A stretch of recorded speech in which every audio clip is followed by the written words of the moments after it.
Welcome to episode negative 12 of Successful Demo. In each episode, analyze the theoretical and practical aspects of one or more existing cards. Today, we'll be looking at the Jinteki identity that was rotated but resurrected, replicating perfection. Now, initially, I was hesitant to do a successful demo on this card because I have to profess, even after 5 years of this card existing in Netrunner, I still don't completely grasp its in and outs. It's a very nuanced identity, so much so that it confused players when it was first released. I remember when I was playing the game back then, players were a lot less competitive and, didn't really figure out optimal strategies right from the get-go. So when RP was first released, people thought that this was a trap ID, kind of trap in the sense that, it plays well with ambushes like Jinteki PE, the core set Jinteki ID. Instead of dealing 1 net damage to the opponent when they steal an agenda, RP would punish runners for running remote ambushes. So let's say you have an advanced Junebug in a remote. Well, they can't just run the remote. They have to run a central first. So by losing a click, it means that they have fewer clicks after hitting the Junebug to draw up. Meaning that you can more easily kill them with something like a Neuro EMP. So in that sense, the click tags serve as a form of remote tags, and also, but more importantly, to set up kills for ambushes. And then the competitive players came in and realized that RP was actually a Glacier ID in disguise, because the click tags ended up being something that you can use to score agendas during key turns where you are able to click compress the runner to oblivion. So especially since Nisei Mark II was in the game right from the get-go, RP synergized so well with it that, it became a staple combo ever since. A lot of RP decks rely on Nisei Mark II and Caprice Nisei, which came out later in the cycle, to score agendas. So fast forward to today, the RP Glacier today is definitely very different from what it was back then, because there's so many more powerful cards out there. Power creep, making RP less viable. Firstly, the existence of Employee Strike in and of itself means that you cannot lean on RP's ability to let you score agendas. You have to assume that any given runner can, siege your remotes at will just by playing this funky current. There's also run-based economy engines that are very strong now, with cards like crowdfunding and bankroll. Going wide with replicating perfection is probably not a very good idea nowadays.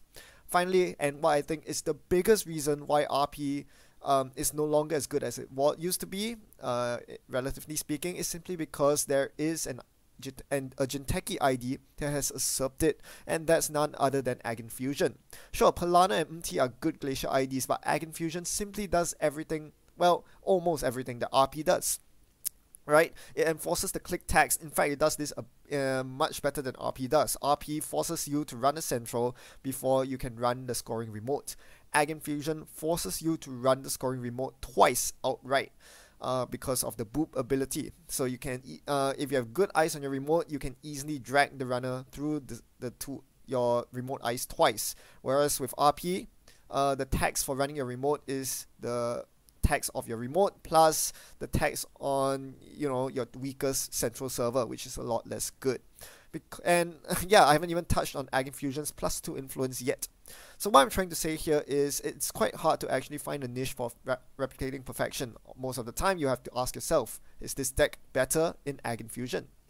So because of this, the real use case for RP nowadays is to passively increase the trash cost of unprotected assets. Basically, you make your assets better, and as a result, you can play more marginal assets. Right? Something along the lines of Gagarin and CTM. You typically wouldn't play a power asset like Commercial Bankers Group outside of those defensive asset IDs, because they will get insta-trashed by the runner. But in Gagarin or CTM, it makes more sense because of their defensive capabilities. Now, Jinteki is not short of defensive asset IDs either. Industrial Genomics exists to compete with RP on that front. I think the biggest benefit of running RP instead of IG, Industrial Genomics, is that you do not need to run Breach Domes. This frees up your deck slots as to run econ and draw, which is quite important in a glacier deck. You typically don't run breach domes in glacier decks. So with that kept in mind, we have to then ask ourselves, if we really want to run RP, we need to have good assets. Otherwise, we may as well just play Eigenfusion and go vertical. What powerful, undefended assets can we run in RP?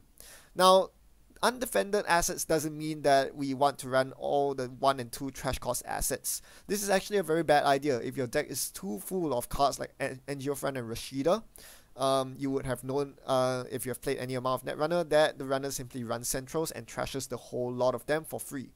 So we can't have that. We can't have our centrals too porous. We still want to run assets that cost 3 or more to trash. Because of this, we are looking at cards like Daily Business Show. This is single-handedly the best asset you can run in RP, in my opinion. It gives Jinteki card draw and card filtering, which is very rarely seen in the faction. So it's a very useful tool to have, very cheap at 1 influence, and very well enabled by Replicating Perfection. By itself, it's already pretty annoying to trash at 4 trash cost, but with RP's ability, it just becomes that much harder. Daily Business Show is an amazing card, and I would run 3 off in almost every RP deck without question. The next is money cards. We have Turtlebacks. Yeah, it's a pretty good money card, and since we're going wide, we are playing lots of assets anyway, Turtlebacks really helps.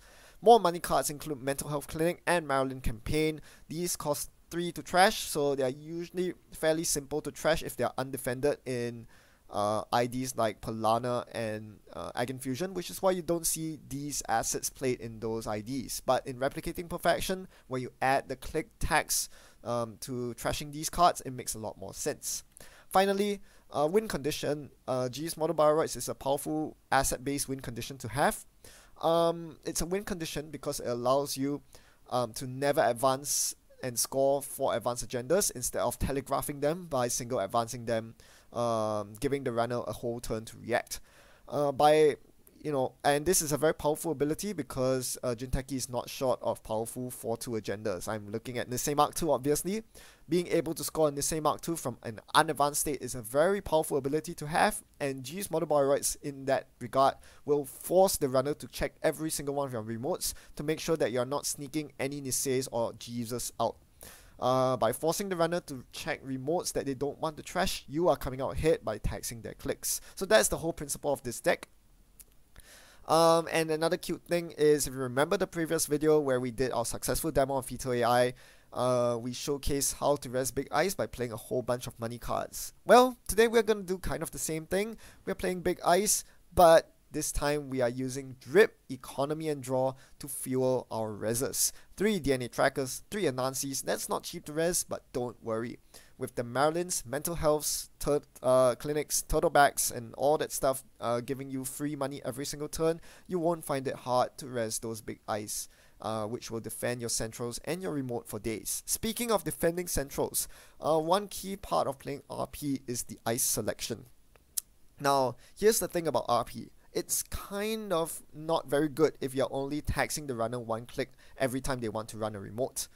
To do better than that, what we can do is to place a spiky or an ice with face check basically on all 3 of our central servers, making them each of the outermost ice on all 3 centrals spiky.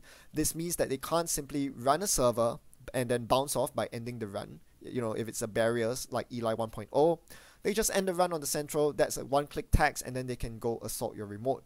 To defend against that, if we use ice with face check, then they can't just bounce off the ice. They are forced to break it. And that's where the real power of RP lies. It's kind of like Eigenfusion, being able to force your opponent into encountering a very nasty piece of ice is a lot better. So, as Eigenfusion, you want to prioritize having a spiky ice on one of your outermost as the outermost ice on one of your servers. In RP, you want your outermost ice on all 3 centrals to be spiky.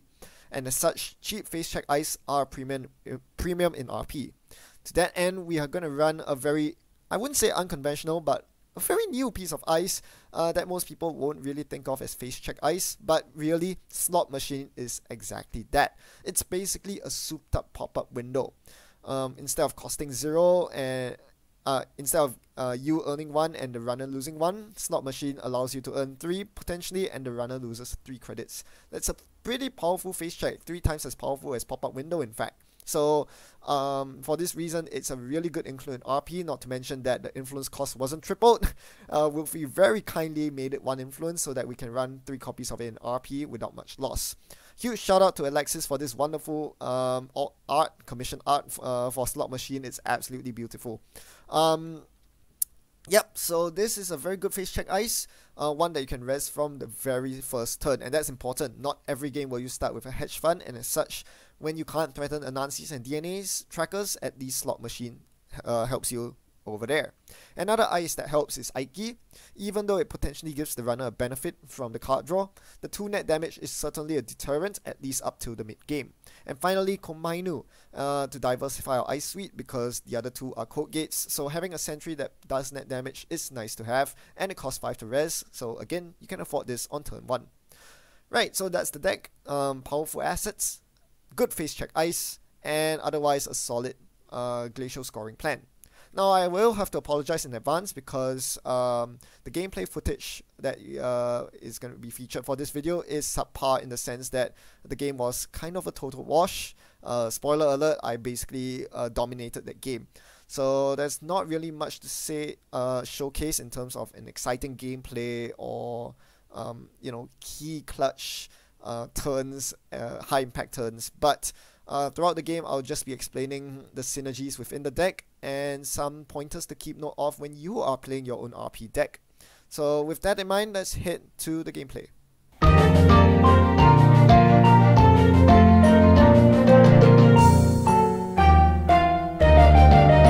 RP is quite interesting when you stack it up versus the rest of the modern day Glacier decks because it is much weaker in the early game. That's because your economy isn't of a burst nature. All we have are 3 hedge funds, whereas other Glacier decks have IPOs and probably some other burst economy card like Celebrity Gift. So they always have a very smooth time by turn 2 latest. Whereas for RP, you definitely will struggle because all your economy is weak early on. You don't get a lot of money for them, and in fact you might go negative early on because total backs cost money to res. So Marilyn also costs money to res, so you're not actually making much money on turns 1 or 2. In the meantime, your opponent can play very aggressively by running your centrals and then attacking your remotes should you leave a Rashida naked. This is why I can't really play Rashida this turn. I don't have an end to run to protect it with. Eli isn't a very good ice, I guess. I could have done Slot Machine on HQ and then Eli on the remote, but that would be really bad if Silhouette decided to run both servers. I wouldn't be able to afford to res both ice. So only on turn 2 did I get the Rashida going. Here I think it's a mistake. I put Eli on HQ and Slot Machine on the remote, but in hindsight flipping that over would be better. The reason I preferred Slot Machine, or rather the Eli on HQ, is because it has an end to run, so it's more effective against the nasty tools that Criminal might have like emergency shutdown and diversion of funds. But now that I think about it, Eli isn't much better as the runner can click through it anyway. So I have to decide which ice to protect my Rashida with here. I went with the Slot Machine solely because it was cheaper to res. Komainu is almost always better, but I just really need to have the 6 credits needed to res both HQ ice and the remote ice. So as you can see, my opponent's playing correctly. They are aggressively running my R&D for single access and then trashing my total backs. Just keep an eye out on how much money that total backs will make me for the rest of the game had my opponent not trashed it. Alright, currently we are at server 2. So on server 2, I'm going to fire off the Rashida. That's going to give me a good jump start to my economy and allow me to start spamming out some assets. We're going to play Marilyn campaign in the remote.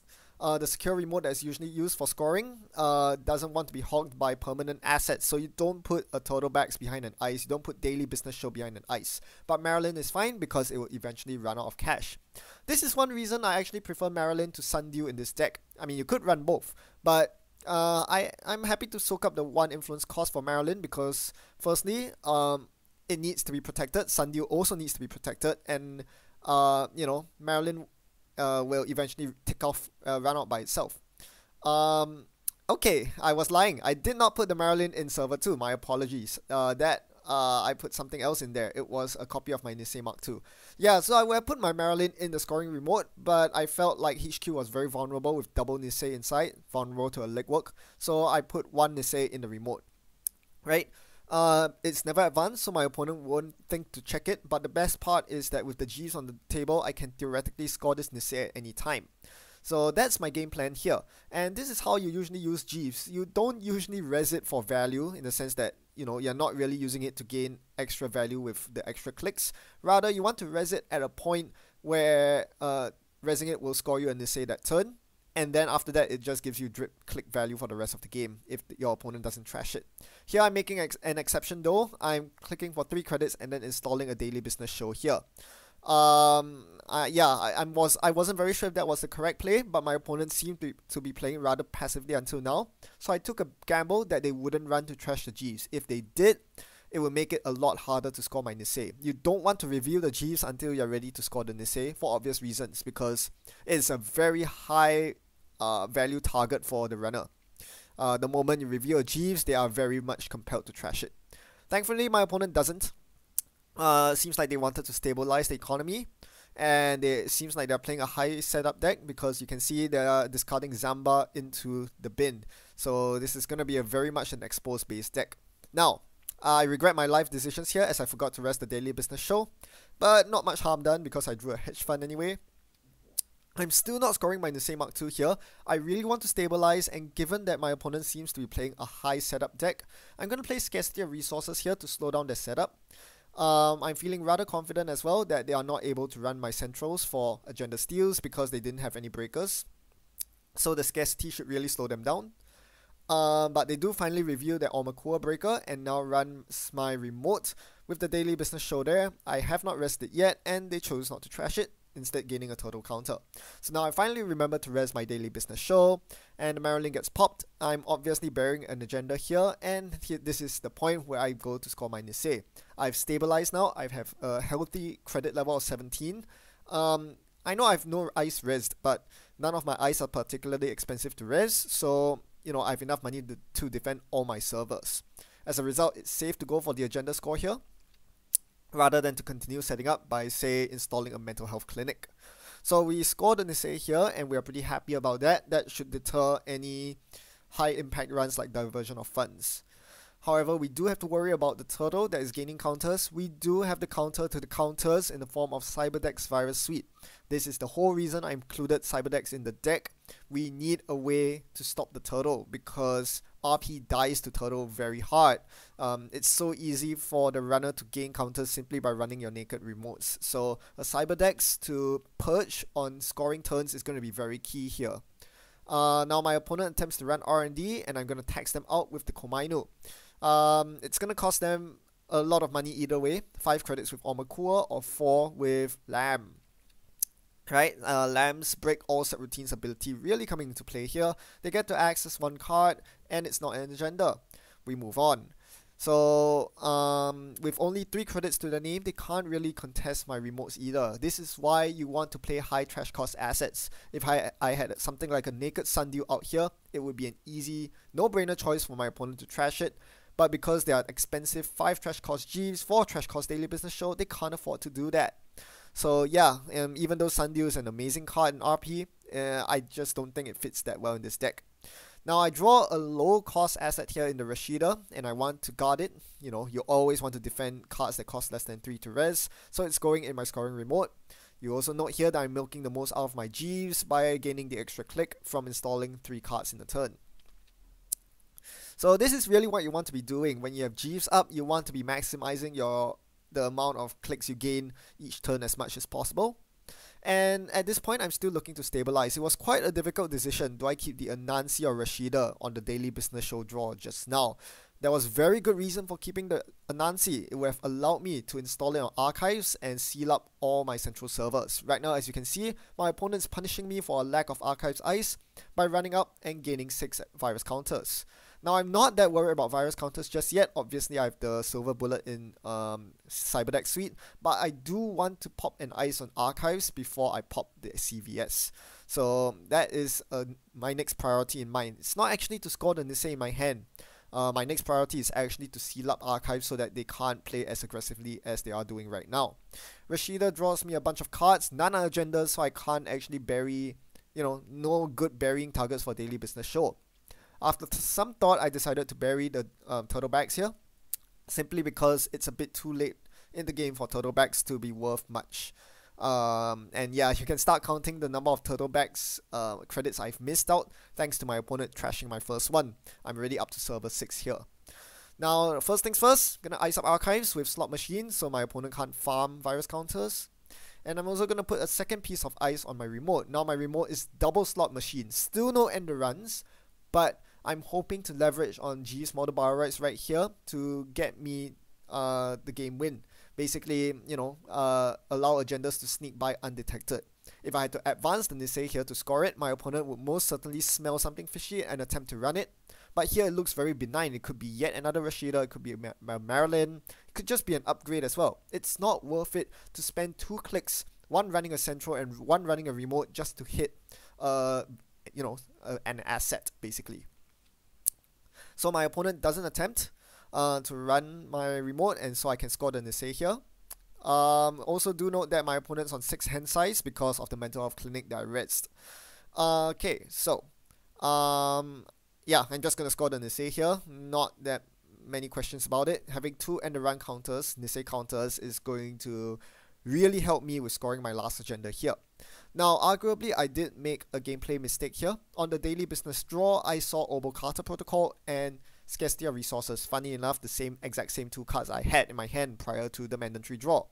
I decided to bury the Obokata, but in hindsight, I should have actually kept the Obokata. What I needed to do here was to score a 5-3 for the win. And the most reliable way to do that is to have 2 Obokatas in your hand in case your opponent steals one. Right? This last agenda is the hardest to score because I can't sneak it by Jeeves, unlike with the 4-2s. It's a 5-3 agenda, so it needs to be installed double advance in order to score it next turn.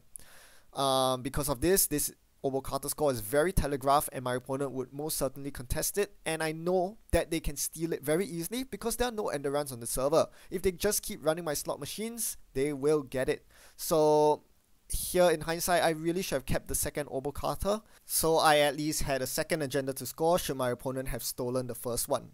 Not that it mattered because my opponent played as though that Obokata was an NGO front because they wanted to set up, and that just gave me a very easy yet anticlimactic game win.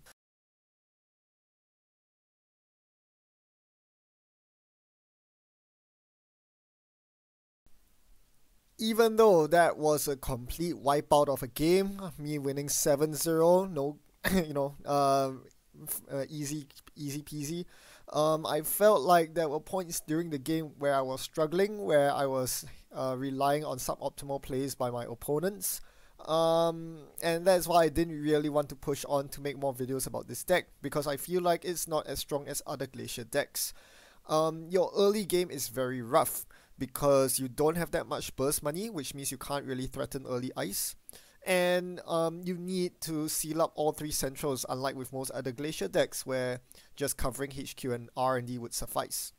While other Glacier decks can afford to rush out an early Rashida and a remote, RP, you can't really do that. You would much rather set up your assets early on. And yeah, the early game can be really rough if you don't draw your ice early, more so than other Glacier decks. The other problem with rushing an early remote is that you generally don't run as many ender run ice in RP because you are trying to get a critical mass of spiky ice that you can spam on your 3 centrals. And because of this as well, ice positioning becomes even more make or break with RP as compared to other Glacier Corps. If your end run ice are on centrals while your double slot machines are on remote, as it was the case this game, you'll find that you're trying to score agendas behind non-end runs, and it's so easy for the runner to get in. If my opponent even bothered running my slot machine server, we would actually have a game. So yeah, it feels like a very flimsy deck, the fact that I'm hiding behind ice that has no value at all. But that's how it goes. Sometimes you just draw the ice in an non-ideal order, and you get a game like the one that I just showed you. The other thing you might have noticed is that DBS, even though it's only a 3-off in this deck, in the sense that there are no other cards that do what DBS does, this deck relies a bit too much on it, in my opinion. Had I not had the DBS this game, I felt like this game would have gone to bits and pieces, because I was drawing so many agendas. At one point I drew an SSL, and then a second Obokata came along. If I weren't able to bury those, they would be stuck in my hand, and my opponent was just one legwork away from winning the game.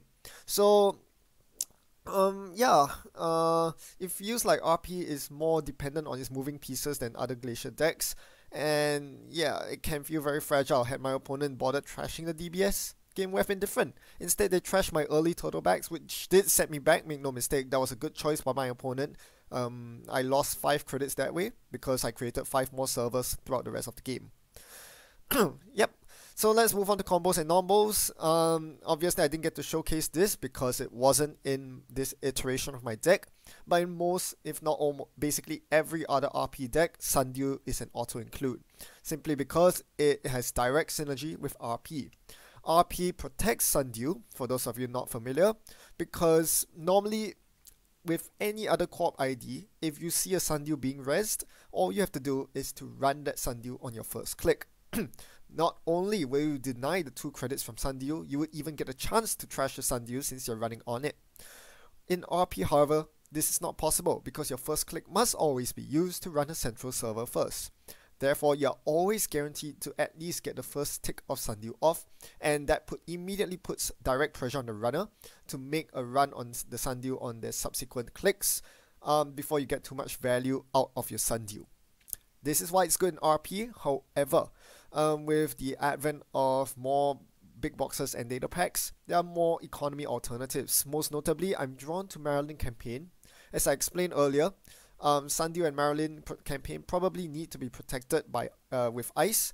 However, Maryland auto trashes itself and goes back into R&D automatically from its ability, whereas with Sundew, if you overwrite it with an agenda that you're trying to score, the Sundew goes in the bin and you don't get it back. That's a big difference. Right. Another combo which I really wanted to try but didn't due to the lack of influence was MC Austerity Policy. This is an amazing card in RP and definitely merits some experimenting with. As if RP doesn't compress your clicks enough. On turns that you're scoring agendas, the runner basically has 1 fewer click to contest the agenda. Why not make it worse with MC Austerity Policy?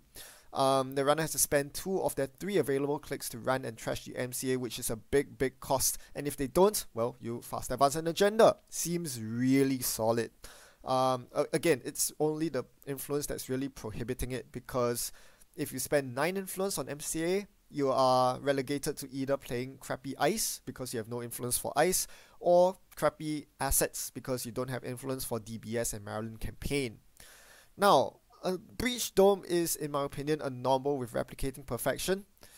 Firstly, there are way better homes for Breach Dome. Play in IG, play in even Tenin, right?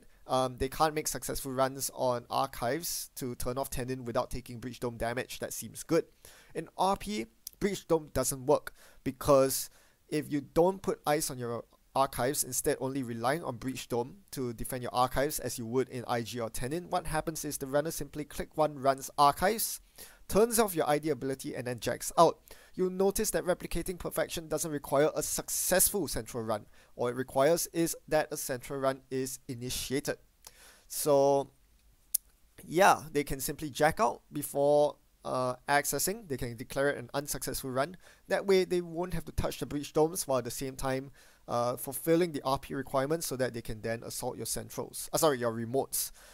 So in my opinion, Breach Dome is just bad in RP. Just play some other ID.